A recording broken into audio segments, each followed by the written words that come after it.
Pak Edi Tarji, saya persilakan waktunya untuk men-sharingkan firman Tuhan. Silakan. Terima kasih Pak Suhanda. Selamat pagi, selamat datang teman-teman CCM yang selalu setia mengikuti Zoom online CCM ini. Seperti kita ketahui bahwa CCM selalu berorientasi kepada Kristus sebagai dasar, dan apa yang akan saya sampaikan pun tidak jauh dari yang teman-teman sudah sampaikan, Pak Suhanda, Pak Gisang yang minggu lalu begitu menarik. Saya hanya mengkonfirmasi dengan hal-hal yang praktis, yang gampang kita lakukan dan kita cerna. Dan maafkan saya tidak tampilkan PowerPoint karena ada sesuatu hal yang agak sedikit mengganggu. Jadi ayat-ayatnya saya ada, nanti sewaktu kita Q&A bisa kita tampilkan bersama-sama. Kristus jawaban. Seperti tadi Pak Suhanda katakan, banyak persoalan hidup, bahwa selama kita hidup masih banyak persoalan. Oleh katanya kita butuh satu jawaban yang pasti dari Kristus Tuhan kita. Banyak pertanyaan-pertanyaan tentang persoalan kehidupan, khususnya persoalan perjalanan kehidupan rohani, spiritual journey. Setiap orang berbeda-beda sesuai pencaharian dan pemahamannya. Nah, jadi pencarian saya dengan Pak Suhanda, dengan teman-teman berbeda, ada yang lebih tinggi, ada yang baru mulai, ada yang baru setengah. Nah itu berbeda-beda, tetapi persoalannya kita harus tetap terus belajar untuk mencari pemahaman yang nanti akan dituntun sendiri oleh Tuhan. Jawaban akhir dari pertanyaan-pertanyaan tersebut adalah Kristus. Kristus jawaban atas apa? Atas tuntutan hukum Taurat. Nah, kasih karunia dan kebenaran adalah Kristus itu sendiri. Hanya ada dua cara dalam menjalani kehidupan. Pertama, menjalani kehidupan berdasarkan sepenuhnya kepada usaha dan kekuatan sendiri. Nah, usaha dan kekuatan sendiri. Nah, ini cara-cara dunia. Dan yang kedua, menjalani kehidupan berdasarkan sepenuhnya kepada kemurahan Tuhan melalui salib dan ketaatan Yesus Kristus. Ini cara Tuhan. Kedua cara ini saling bertentangan. Pertama, penghargaan kepada mereka yang berprestasi dan punya kemampuan memenuhi persyaratan hukum Taurat. Nah, jadi dengan kekuatan sendiri, akhirnya berdasarkan dengan prestasi dan kemampuan setiap orang untuk mematuhi persyaratan hukum Taurat. Cara kedua, keberhasilan datang melalui kasih karunia Tuhan dan kuasa yang dicapai oleh Tuhan Yesus di Kalvari. Jalan-jalan Tuhan selalu lebih tinggi dan lebih baik serta kekal. Tidak ada jalan tengah, tidak ada percampuran usaha sendiri dan kasih karunia Tuhan. Jadi tidak ada mix antara usaha sendiri dan kasih karunia Tuhan. Nah, narasi-narasi yang sering kita dengar seperti ada bagian manusia yang mengerjakan dan ada bagian Tuhan yang mengerjakan. Kita sering dengar itu kan? Nah, tetapi akhirnya manusia dituntut untuk melakukan ini dan melakukan itu. Jangan melakukan ini dan jangan melakukan itu. Nah, persyaratan itu harus dipenuhi agar Tuhan memberkati mereka. Nah, tujuan mereka sangat-sangat baik, tetapi, nah ini tetapinya, tanpa sadar mereka mengarahkan kembali orang lain kepada perjanjian lama, hukum Taurat. Nah, begitulah hukum Musa bekerja di bawah perjanjian lama. Berkat Tuhan tergantung kepada pencapaian manusia akan persyaratan-persyaratannya transaksional. Nah, hal ini bukan hak kekristenan, bukan hidup kekristenan, karena kita tidak lagi hidup di bawah perjanjian lama. Hari ini kita hidup di bawah perjanjian baru yang didasarkan sepenuhnya kepada penghapusan dosa-dosa kita oleh darah Kristus. Di dalam Ibrani 9 ayat 13, saya akan bacakan, sebab jika darah domba jantan dan darah lembu jantan dan percikan abu lembu muda menguduskan mereka yang najis, sehingga mereka disucikan secara lahiriah, ayat 14, betapa lebihnya darah Kristus yang oleh roh yang kekal telah mempersembahkan dirinya sendiri kepada Allah sebagai persembahan yang tak bercacat, akan menyucikan hati nurani kita dari perbuatan-perbuatan yang sia-sia, supaya kita dapat beribadah kepada Allah yang hidup. Kepada Allah yang hidup. Nah, kehidupan kekristenan tidak didasarkan pada apa yang Anda lakukan dan Anda tidak lakukan. Saya lakukan atau saya tidak lakukan. Nah, kehidupan kekristenan bukanlah sebuah agama sama sekali, tetapi tentang memiliki hubungan yang didasarkan sepenuhnya menerima apa yang Tuhan sendiri telah kerjakan di kayu salib. Jadi sepenuhnya menerima apa yang Tuhan sendiri telah kerjakan di kayu salibnya. Saat menerima sepenuhnya apa yang Tuhan Yesus telah perbuat, maka perbuatan itu akan mengalir dengan mudah. Tuhan ingin kita bergantung terus sepenuhnya kepada kemurahan Tuhan yang tidak layak kita terima. Bergantung kepada usaha sendiri untuk mendapatkan kemurahan Tuhan dianggap perbuatan yang sia-sia. Firman Tuhan katakan di dalam Ibrani 8 ayat 7 disebutkan, sebab sekiranya perjanjian yang pertama itu tidak bercacat, tidak akan dicari lagi tempat untuk yang kedua. Jadi Tuhan Yesus nyata memperhatikan hal-hal sekecil apapun kepada setiap orang. Orang percaya dapat bergaul dengan Dia tanpa menjadi dirinya, tanpa menipu dirinya, tanpa berpura-pura dan tanpa bermain peran. Yesus selalu mengasihi jemaatnya dan jemaat dapat berbincang dengannya tentang apapun. Ia senang bercakap-cakap dengan setiap orang percaya mengenai impian, cita-cita, dan harapan mereka yang mau menyembuhkan mereka dari hal-hal masa lalu mereka yang mungkin mereka masih gumuli. Ia tertarik akan tantangan mereka yang sedang dihidupi sekarang. Dia mau berdiskusi tentang masa depan, keluarga, pekerjaan, dan sebagainya. Ia mau menangis, bersedih bersama dengan kita ketika kita sedih dan bersukacita. Mereka dalam semua kemenangan kita. Hubungan yang hidup dengan Yesus Kristus. Kita tidak dapat memiliki hubungan dengan hukum Taurat, dengan dua loh batu yang dingin. Tetapi kita dapat memiliki hubungan yang hidup dengan Kristus Yesus. Orang sering bertanya, jika pendeta tidak mengajarkan 10 perintah Tuhan kepada jemaat, siapa yang akan mengatur mereka, mengajar mereka? Jawabnya, Tuhan sendiri akan mengatur mereka, mengajar mereka, dan memimpin mereka. Lihatlah kehidupan Yusuf. Ia hidup bertahun-tahun sebelum 10 perintah Tuhan diberikan kepada Musa di Gunung Sinai.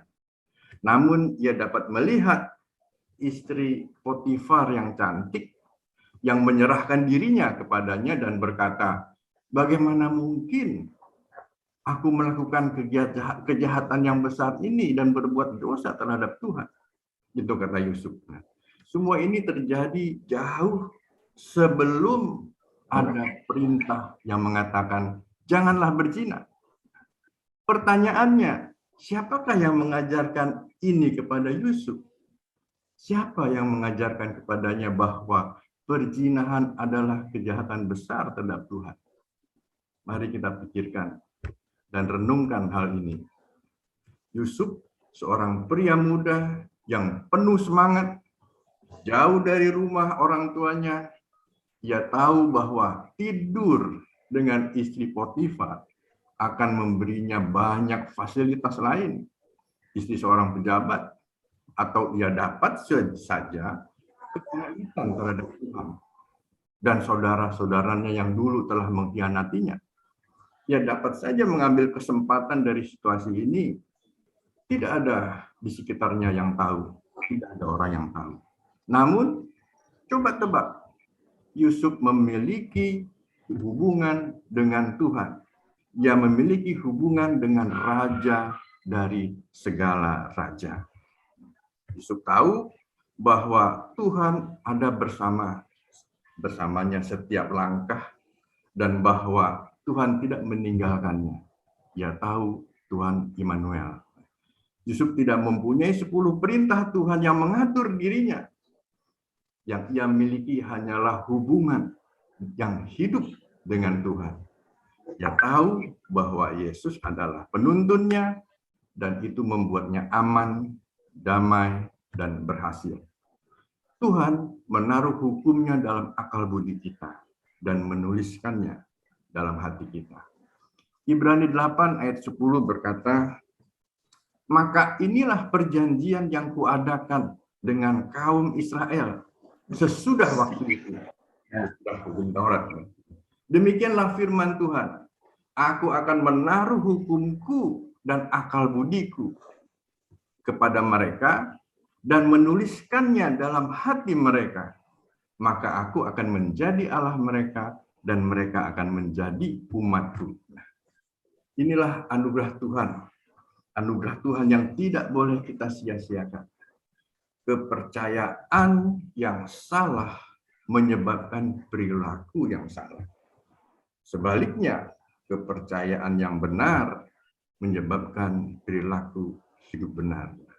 Kepercayaan bahwa melakukan sesuatu supaya Tuhan mengampuni saya, supaya Tuhan memberkati saya, adalah kepercayaan yang tidak menghargai anugerah Tuhan. Adalah kepercayaan yang tidak menghargai anugerah Tuhan. Karena hal itu menumbuhkan rasa tidak percaya atas kebaikan Tuhan. Meskipun Alkitab berkata bahwa semua dosa yang lalu, sekarang, dan akan datang telah diampuni Tuhan di kayu salib. Jika saya berpikir perlu memainkan peran saya untuk mengamankan pengampunan, supaya mengkonfirmasi bahwa saya sudah diampuni, maka saya merusak apa yang telah Yesus capai di kayu salib. Saat saya melibatkan perbuatan saya, saat itu juga perbuatan saya sepenuhnya tidak didasarkan atas kemurahan Tuhan dan meragukan pengampunan Tuhan atas diri saya. Apakah saya perlu terus-menerus mengaku dosa saya untuk menerima pengampunan? Dulu saya lakukan itu, tetapi sekarang tidak. Mengapa? Karena pengakuan dosa terus-menerus tanpa henti atas dosa-dosa yang membuat saya menjadi begitu sadar akan dosa. Saya sadar akan setiap pikiran dosa, sehingga saya percaya tidak ada lagi pengampunan untuk saya. Dan saya merasa telah kehilangan keselamatan saya. Musuh mengambil keuntungan dari kesadaran akan dosa saya dan terus-menerus menempatkan saya di bawah penghukuman. Nah, akhirnya saya sadar bahwa pengakuan dosa tidak membebaskan saya, malah membuat saya sadar akan dosa sehingga saya nyaris frustasi. Ajaran tentang pengakuan dosa telah menyebabkan begitu banyak orang stres dan tertekan, terkurung. Orang yang percaya yang tulus dan baik menjadi hidup dalam ketakutan dan perlu menyelidiki dan mengakui dosa yang mereka lakukan. Mereka kehilangan persekutuan dengan Tuhan dan berkat-berkat-Nya. Pengampunan atas dosa-dosa yang diberikan oleh kemurahan Tuhan, saya tidak dapat memperolehnya dengan pengakuan dosa saya. Saya tidak dapat melaporkan segala dosa saya.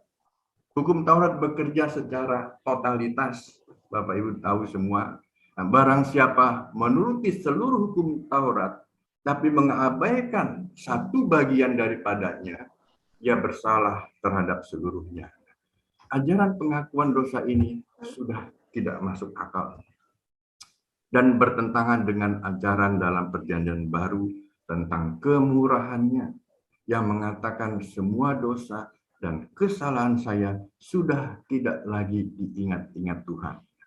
Apakah saya benar di hadapan Tuhan karena sudah mengakui dosa saya dengan sempurna? Atau karena satu pengorbanan Yesus untuk selama-lamanya? Mana yang benar? Saya percaya Tuhan Yesus yang lakukan yang benar. Saya tidak dapat memilih keduanya. Kedua-duanya hanya Yesus yang mengampuni saya. Bukan karena pengakuan dosa saya untuk mendatangkan pengakuan. Paulus tidak menulis tentang pengakuan dosa. Paulus dengan jelas dan pasti mengatakan bahwa semua dosa kita telah diampuni.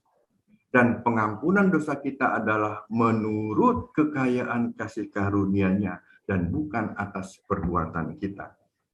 Efesus 1 ayat 7 berkata, sebab di dalam Dia dan oleh darah-Nya kita beroleh penebusan, yaitu pengampunan dosa menurut kekayaan kasih karunia-Nya. Lalu bagaimana Pak dengan 1 Yohanes 1 ayat 9 yang berkata bahwa jika kita mengaku dosa, maka Ia adalah setia sehingga akan mengampuni segala dosa kita dan menyucikan kita dari segala kejahatan. Nah, ini seolah-olah berkontradiksi. Tetapi Yohanes latar belakangnya, konteksnya waktu dia berbicara gitu adalah berbicara kepada orang-orang Gnostik. Nah, jadi sesuai dengan konteksnya, ayat di atas itu ditujukan kepada penganut Gnostik, yaitu orang yang tidak percaya kepada dosa dan tidak percaya kepada Yesus Kristus. Bukan ditujukan kepada orang percaya saat itu. Dan doa keselamatan atau doa orang berdosa hanya diucapkan satu kali untuk selamatnya saat menerima Tuhan Yesus sebagai Tuhan dan Juru Selamat. Saya tidak perlu mengakui dosa saya berulang-ulang untuk diampuni, karena saya tahu saya sudah diampuni. Kristus pengantara kita di dalam 1 Yohanes 2 ayat 1-2 berkata, anakku, hal-hal yang kutuliskan ini kepadamu, supaya kamu jangan berbuat dosa. Kita mempunyai seorang pengantara pada Bapa, yaitu Kristus Yesus yang adil, dan Ia adalah pendamaian untuk segala dosa kita. Dan bukan untuk segala dosa kita saja, tetapi juga untuk seluruh dunia. Setiap saya gagal hari ini, tidak ada kuasa dalam pengakuan dosa saya. Tetapi ada kuasa dalam pengakuan kebenaran saya di dalam Kristus. Kasih karunia dan kebenaran datang bersama-sama melalui pribadi dan pelayanan Yesus. Kasih karunia bukanlah doktrin atau pengajaran. Kasih karunia adalah pribadi. Kebenaran dan kasih karunia tidak dapat dipisahkan karena keduanya dalam satu wujud pribadi Tuhan Yesus. Yohanes 1 ayat 14 dikatakan, Firman itu telah menjadi manusia dan diam di antara kita. Dan kita telah melihat kemuliaannya, yaitu kemuliaan yang diberikan kepadanya sebagai anak tunggal Bapa, penuh kasih karunia dan kebenaran. Penuh kasih karunia dan kebenaran. Nah, kasih karunia adalah kasih karunia. Hukum Taurat adalah hukum Taurat. Tuhan tidak mencampurkannya menjadi satu. Kasih karunia datang oleh Kristus, hukum Taurat diberikan melalui Musa. Sebelum hukum Taurat diberikan, tidak ada orang Israel yang tewas ketika mereka keluar dari Mesir. Ini adalah gambaran dari kasih karunia yang murni. Sebelum hukum Taurat diberikan, anak-anak Israel hidup di bawah kasih karunia. Berkat dan perbekalan tergantung dari kebaikan Tuhan, bukan ketaatan mereka. Bahkan mereka mengeluh, tapi tetap Tuhan berbaik hati. Mereka mengutuk pemimpin mereka, Tuhan tetap berbaik hati. Tuhan melepaskan mereka dari Mesir, bukan kebaikan atau perilaku bangsa Israel. Tuhan membawa mereka keluar oleh darah anak domba. Ini gambaran anak domba Tuhan yang dioleskan pada tiang pintu pada malam Paskah mereka. Bangsa Israel hidup bergantung pada kesetiaan kepada perjanjian Abraham yang merupakan perjanjian berdasarkan kasih karunia. Abraham hidup 400 tahun sebelum hukum Taurat diberikan.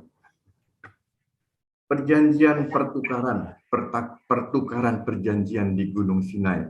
Mungkin Bapak Ibu kita pernah belajar bahwa di Gunung Sinai Tuhan ingin menjalin hubungan khusus dengan bangsa Israel. Di dalam Keluaran 19 ayat 4 sampai 6. Ingin menjadikan bangsa Israel bangsa yang kudus, imamat rajani.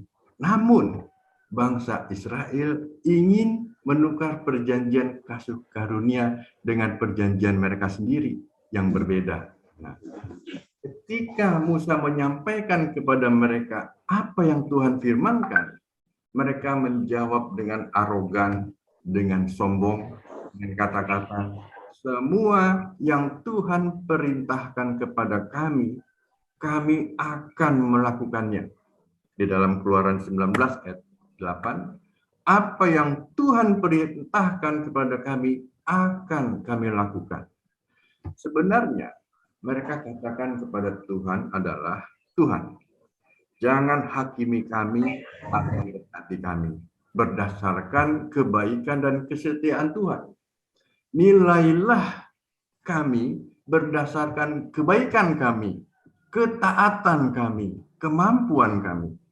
Itu sebenarnya dibalik kata-kata mereka akan lakukan semua perintah Tuhan. Sejak saat itu, Tuhan mengubah nada suaranya. Ia jadi menjaga jarak. Tuhan menjaga jarak, menjauhkan diri dari mereka. Mereka tidak boleh mendekati Gunung Sinai karena gunung itu tinggi. Begitu kasih karunia ditolak dan mereka mengandalkan ketaatan serta kebenaran sendiri, Tuhan menarik diri dari mereka. Perhatikanlah nada bicara Tuhan setelah bangsa Israel memilih di bawah hukum Taurat. Keluaran 19 ayat 8-12 berkata, sesungguhnya aku akan datang kepadamu dalam awan tebal. Siapapun yang kena gunung itu, pastilah mati. Binatang pun tidak boleh menyentuh gunung itu. Persyaratan dalam perjanjian lama, seperti Bapak Ibu tahu, di dalam Ulangan 28 ayat 3-3-12 berkata, diberkatilah engkau di kota dan diberkatilah engkau di ladang. Nah, kita sering mendengar itu. Lalu di Ulangan berikutnya 28 ayat 15, 16, 18, 20 berkata, tetapi, nah ada tetapinya, ada transaksionalnya. Apabila engkau tidak mendengarkan dan tidak melakukan segala perintah dan ketetapanku, maka segala kutuk akan datang mencapaimu. Jadi Bapak Ibu sekalian, semakin saya berusaha mentaati hukum Taurat dengan usaha sendiri, semakin melahirkan pengetahuan akan dosa. Yang sebenarnya hukum Taurat adalah sebagai bayangan dari hal yang baik yang akan datang, yaitu Kristus. Di dalam Kolose 2 ayat 17 dikatakan, semua ini hanyalah bayangan dari apa yang harus datang, yang wujudnya adalah Kristus. Yesus tersembunyi di dalam perjanjian lama dan dinyatakan dalam perjanjian baru. Ia adalah kunci untuk membuka perjanjian lama.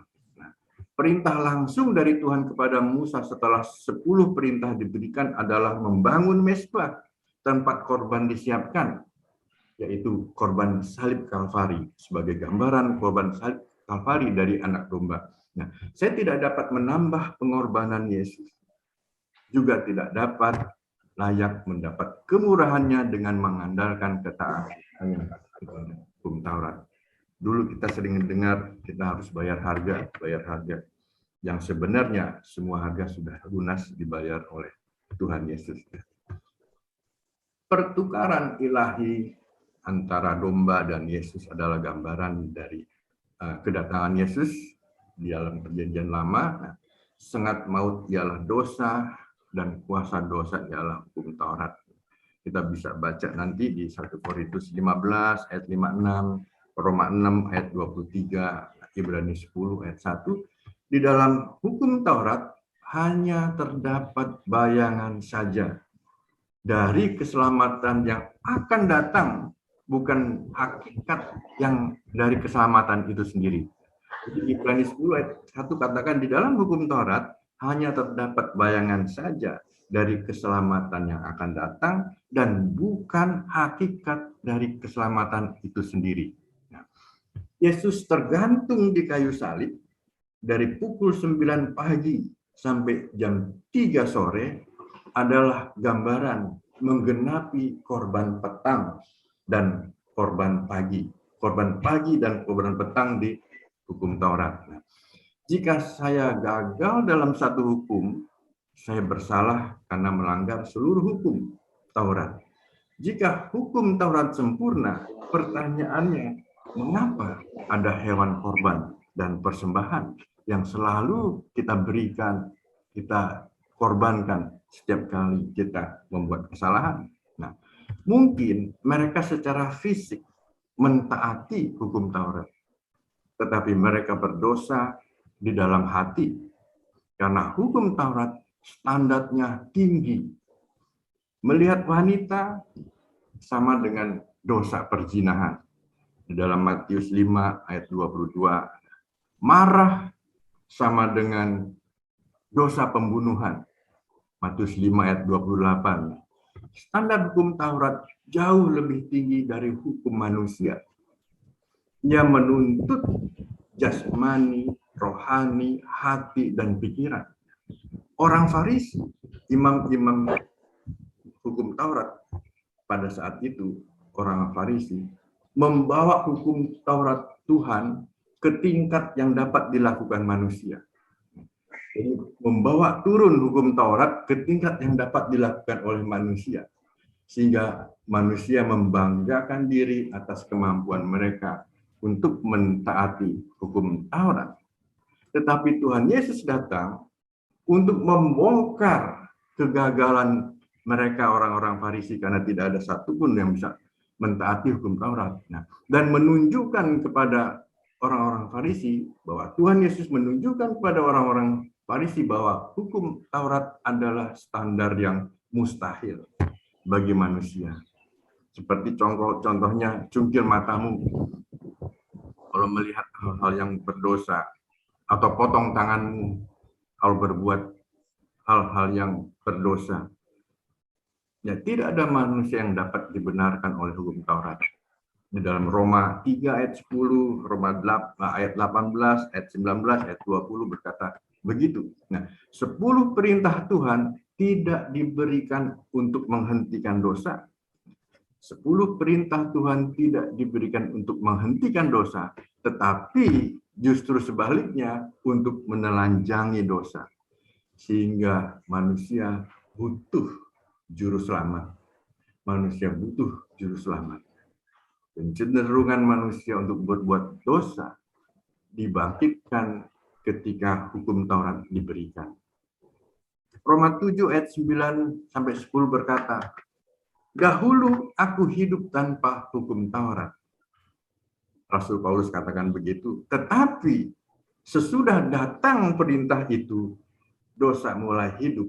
Sebaliknya aku mati. Roma 3 ayat 20 dikatakan juga justru oleh hukum Taurat orang mengenal dosa. musuh menggunakan hukum Taurat untuk menumpuk penghukuman atas saya dan memberi saya rasa bersalah dan membangun jarak dengan Tuhan. Jadi berjarak dengan Tuhan. Nah, hukum Taurat telah dipaku di kayu salib. Sebenarnya hukum Taurat telah dipakukan oleh Tuhan Yesus di kayu salib. Kolose 2 ayat 14 ayat 5 sampai 15 berkata, dan menghapuskan surat hutang yang oleh ketentuan-ketentuan mendakwa dan mengancam kita, dan itu ditiadakannya dengan memakukan pada kayu salib. Ia telah melucuti pemerintah-pemerintah dan penguasa-penguasa dan menjadikan mereka tontonan umum dalam kemenangannya atas mereka. Menjadikan tontonan umum itu Farisi, orang-orang Farisi. Jadi apakah hukum Taurat itu buruk?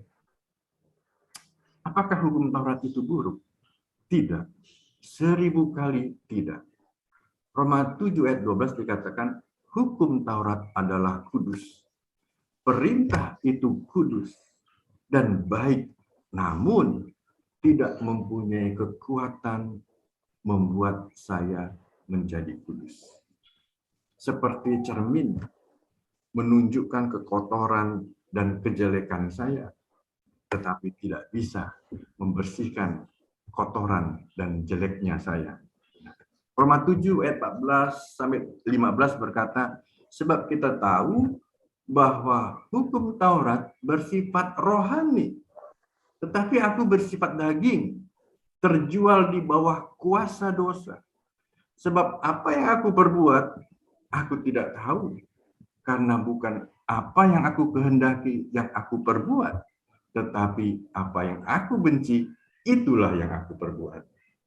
Jadi saya benar-benar tunduk kepada hukum Taurat, akan mendorong saya ke akhir diri sendiri, dan saya akan tiba di tempat di mana saya memiliki pewahyuan yang sangat jelas bahwa saya tidak dapat menyelamatkan diri sendiri oleh ketaatan kepada hukum Taurat. Roma 27, 14, ayat 15 dikatakan, Paulus mengatakan begini, aku manusia celaka, siapakah yang akan melepaskan aku dari tubuh maut ini? Aku bersyukur kepada Tuhan oleh Yesus Kristus Tuhan kita. Perhatikan Bapak Ibu sekalian, Paulus katakan, siapakah? Berarti pribadi. Siapakah yang akan melepaskan aku dari tubuh maut ini? Bukan kepada benda apakah? Apakah 2 loh batu yang dingin itu? Tidak. Tetapi ketika Yesus mati di kayu salib, ia membayar penuh untuk dosa-dosa saya. Tapi, nah ini yang kadang-kadang kita selalu berbeda pendapat, ia tidak menghapus kemampuan saya untuk tergoda. Ia tidak menghapus keinginan saya untuk berbuat dosa. Ia tidak menghapus pikiran saya untuk berbuat dosa. Jadi Tuhan Yesus tidak menghapus keinginan saya untuk berbuat dosa, tidak menghapus pikiran saya untuk berbuat dosa. Saya akan mengalami seperti yang Rasul Paulus alami. Aku ini manusia celaka. Saya akan mengalami godaan, keinginan untuk berbuat dosa dan pikiran berbuat dosa.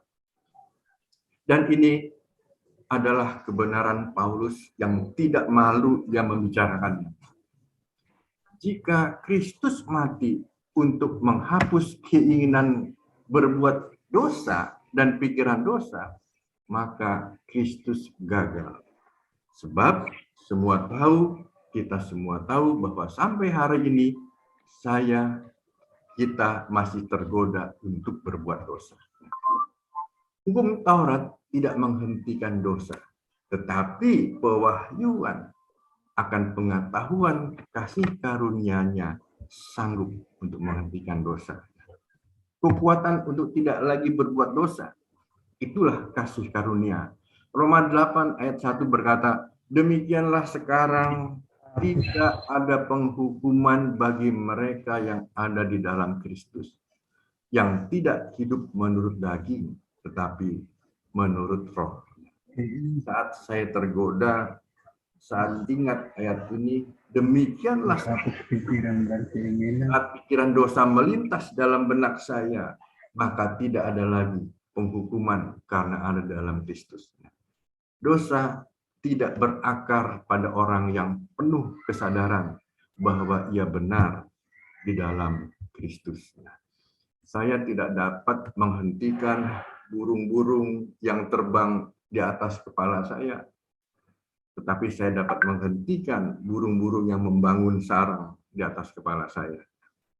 Begitu juga, saya tidak dapat menghentikan godaan, pikiran dalam internet, dan keinginan berbuat dosa melintas di benak saya. Tapi saya bisa menghentikan diri dari bertindak menuruti godaan, pikiran, dan keinginan berbuat dosa karena sadar akan kasih karunia Tuhan Yesus. Roma 4 ayat 6 berkata, seperti juga Daud menyebut berbahagia orang yang dibenarkan Allah bukan berdasarkan kepada perbuatannya. Jadi kasih tanpa syarat. Sekarang tidak ada lagi penghukuman bagi mereka yang ada di dalam Kristus. Tuhan mengutus anaknya di kayu salib saat saya masih berdosa. Kuasa menghentikan dosa diperoleh dengan menerima karunia tidak adanya penghukuman dari Yesus, Juru Selamat saya, yang telah menggenapi semua tuntutan hukum Taurat atas nama saya dan Bapak Ibu sekalian, yang berkata, mungkin kita ingat pada wanita yang berbuat zina, berkata, di manakah mereka yang menghukum engkau? Tidak ada Tuhan, pergilah dan jangan berbuat dosa lagi. Yesus telah menanggung hukuman saya di kayu salib. Sekarang pergilah dan jangan berbuat dosa lagi. Inti dari hukum Taurat adalah kasihilah Allahmu dengan segenap hatimu dan sebagainya di dalam Matius 22 ayat 37 sampai 40.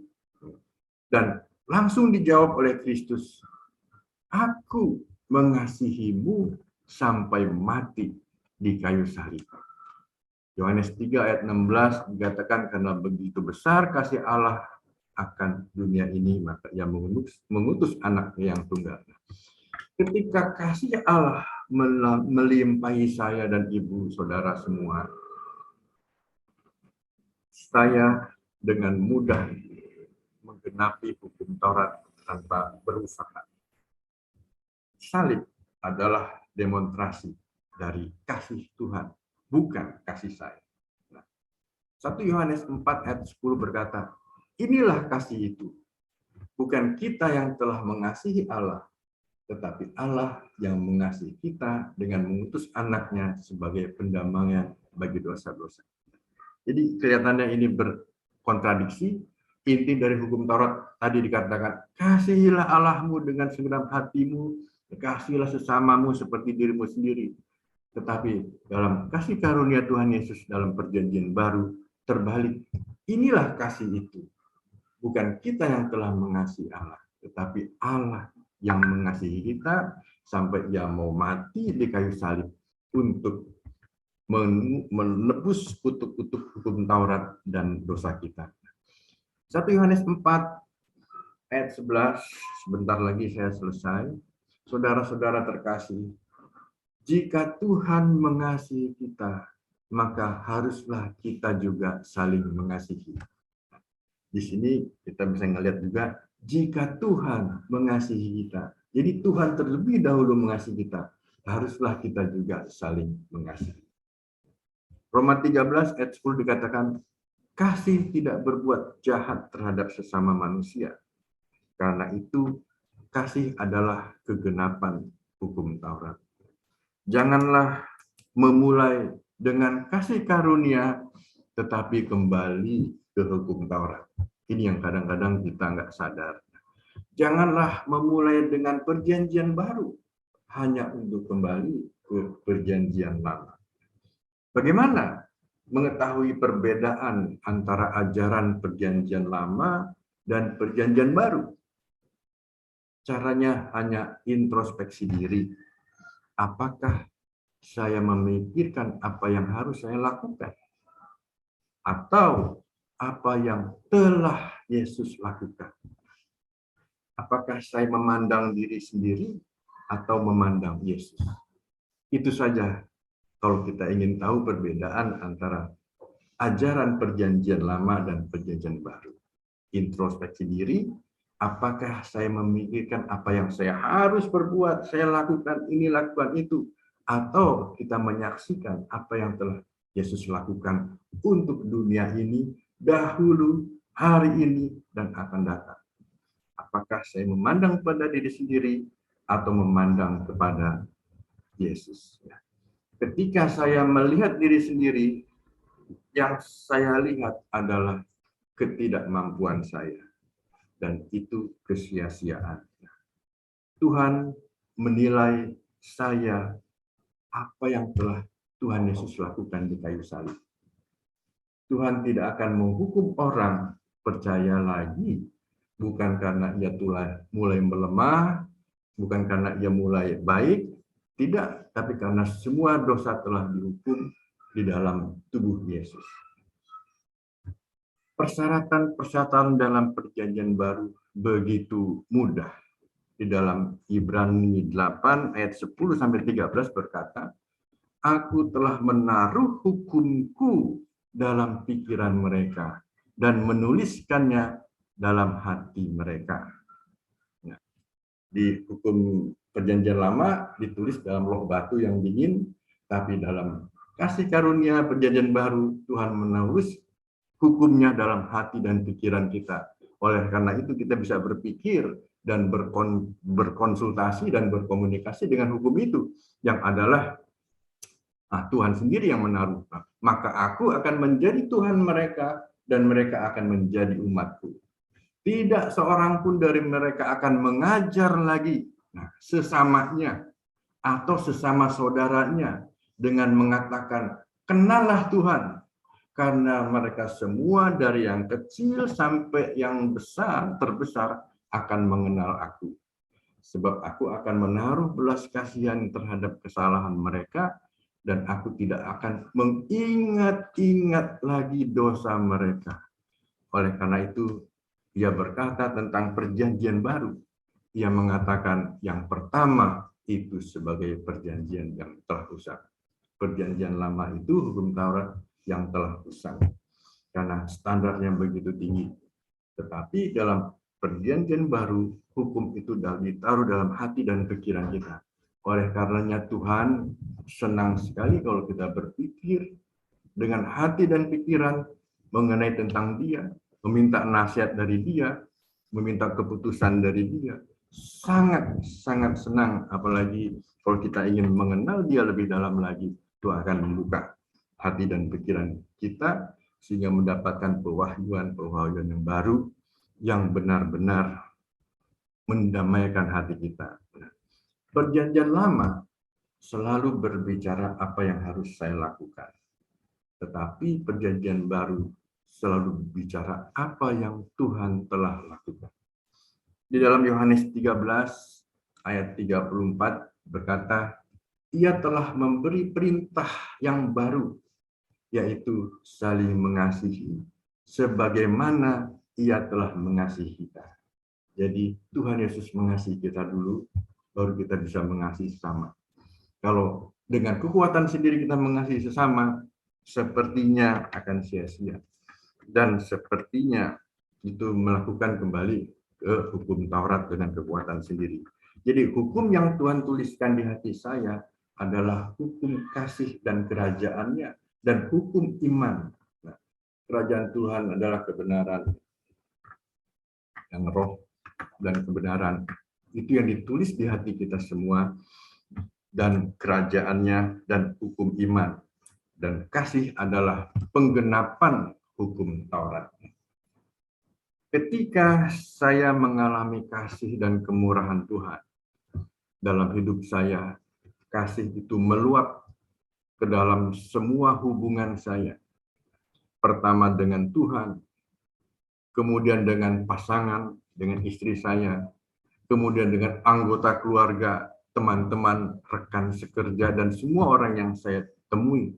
Bukan karena kekuatan saya, tapi kasih Tuhan itu yang meluap melalui saya. Tanpa perintah apapun dari saya, dari Tuhan, saya jatuh cinta lagi dengan istri saya, dengan pasangan saya, karena saya dipenuhi dahulu oleh kasih Kristus, barulah saya dapat melakukannya. Efesus 5 ayat 25 sering kita dengar bahwa, hai suami, kasihilah istrimu sebagaimana Kristus telah mengasihi jemaatnya dan telah menyerahkan dirinya bagi jemaat.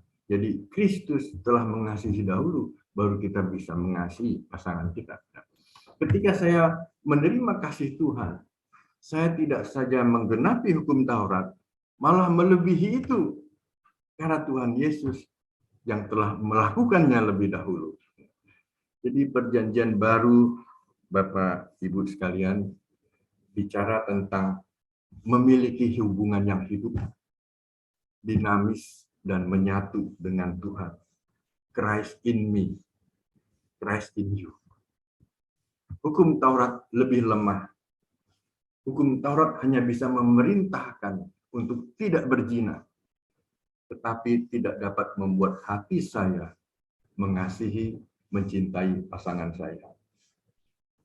Saat ini Tuhan berbicara kepada setiap orang percaya melalui dorongan kasih-Nya, hatinya, pikirannya, dan telah membuat mudah bagi setiap orang percaya untuk mengetahui kehendak-Nya. Tidak perlu lagi didatangkan nabi, rasul, pendeta besar, tapi tanyakan kepada hati yang terdalam dari masing-masing orang percaya. Karena Tuhan telah menaruh hukum itu dalam hati dan pikiran kita. Filipi 2 ayat 13 berkata, karena Allah lah yang mengerjakan di dalam kamu, baik kemauan maupun pekerjaan menurut kerelaannya. Ini konfirmasi yang tadi bahwa kita melakukan sesuatu bukan karena kita, tapi atas dorongan Tuhan yang lebih dahulu mengasihi kita. Bagi saya, perjanjian baru adalah percaya saja kepada Yesus Kristus. Kristus jawaban semua persoalan hidup saya. Kristus adalah jawaban persoalan hidup semua orang percaya. Semua saudara yang hadir di dalam Zoom ini. Kristus adalah jawaban persoalan bangsa ini. Percayalah kepada Kristus Yesus. Dia ada dalam hatimu, pikiranmu, Christ in you, Christ in me. Jadikanlah Dia penuntunmu, penasihatmu dalam mengambil setiap keputusan. Ia telah menyatu, bukan di luar, bukan akan datang, tetapi Ia telah menyatu denganmu. Ia Allah Immanuel, menyertai setiap musim kehidupan kita semua. Amin. Tuhan Yesus memberkati. Iya, terima kasih Pendeta Heri Tarji yang sudah menyampaikan firman Tuhan. Wow, ya, menjadi berkat bagi kita semua. Luar biasa. Ya, kita seperti biasanya seringkali setiap persoalan-persoalan satu demi satu kita minta jawaban, ya kan? Tetapi Kristus itulah yang kita miliki sehingga bukan satu demi satu kita minta jawabannya, tapi Dialah jawaban dari keseluruhan dalam hidup kita. Terima kasih Pak Tarji atas firman-Nya dan pasti menjadi berkat bagi kita semua yang hadir pada siang hari ini. Tentu. Silakan perkenalkan diri dan bertanya kepada Pak Heri ya. Mau bertanya, Pak? Oh ya, silakan Domingus. Oke, selamat siang, salam untuk kita semua. Iya.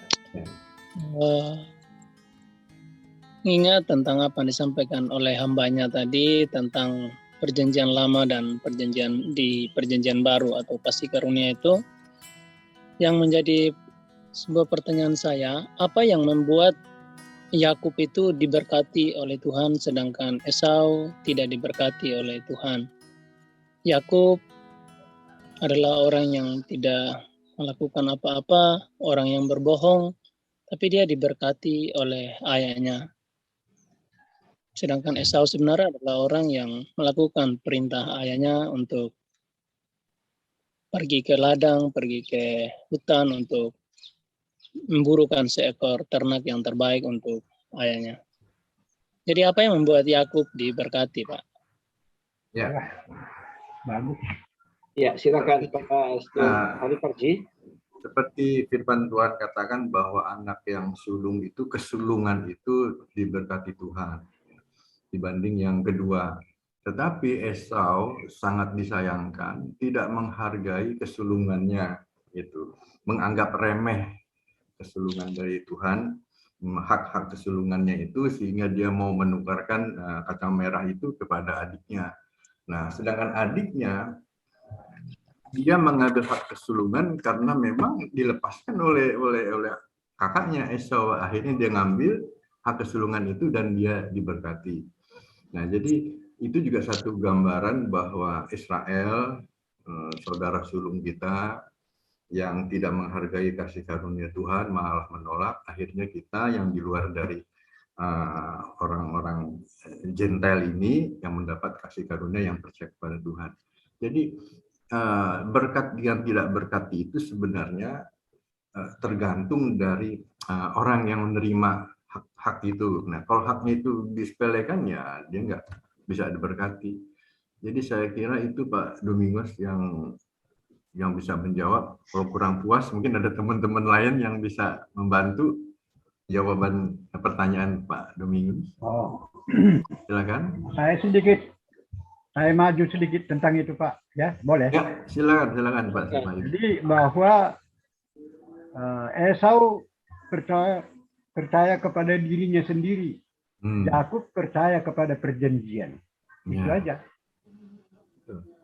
Betul. Bisa. Iya, memang sangat mendekat Bapak si Payung. Sangat mendekat. Karena memang selama ini yang saya tangkap tentang itu juga Bapak sampaikan tentang sebuah cermin, bahwa sebuah cermin hanyalah sebuah alat yang bisa memberitahukan diri kita bahwa di wajah kita sedang ada kotoran atau sedang ada sesuatu dalam diri kita. Namun cermin itu tidak dapat membersihkan apa yang ada dalam diri kita. Betul. Itu saya tangkap, ya sebelumnya itu saya menangkapnya Esau dan Yakub itu adalah tentang Kristus Yesus, yang hanyalah Yesus yang bekerja untuk keselamatan manusia. Jadi di situ Yakub percaya bahwa ibunya berkata, tadi saya mendengar ayahmu panggil kakak sulungmu Esau untuk pergi ke hutan. Sekarang kamu pergi ke kandang, ambil ternak yang terbaik, lalu kamu bawa kemari, saya akan mengolah yang masak yang terbaik, saya berikan kepadamu, kamu bawa kepada ayahmu. Jadi sebelumnya itu saya tanggapnya ya, Yakub adalah gambaran orang yang berdosa, hanya cukup percaya kepada Yesus saja selamat. Karena Yakub percaya kepada ibunya Ribka, kalau kamu dikutuk, akulah yang mengandung kutuk, yang menanggung kutuk. Sebelumnya saya tangkapnya seperti itu, adalah gambaran tentang Kristus. Yakub percaya, ya nanti kalau saya ketahuan saya ini bukan Esau karena kakakku Esau ini berbulu, saya tidak, ya aku akan dikutuk, kata Yakub. Tapi kan ibunya berkata, ya kalau kamu dikutuk, akulah yang tanggung kutukmu. Sebelumnya setanggapnya, oh itulah Yesus dah. Kalau kita percaya Kristus, Yesus telah menanggung, Yesus telah memakukan segala pelanggaran dan dosa kita di atas kayu salib. Hanya cukup Yesus sajalah yang bekerja untuk keselamatan semua manusia. Tetapi Esau kan dia merasa mampu, merasa bisa, dia merasa bisa melakukan semua perintah ayahnya. Lalu dia siapkan semuanya, lalu dia pergi, tapi dia tidak diberkati. Sebelumnya setanggap itu Pak, tapi terima kasih Pak atas masukan yang baru. Itu sangat membekali pribadi saya. Ya, setuju. Amin. Apa yang sudah ditambahkan tadi bagus sekali. Amin.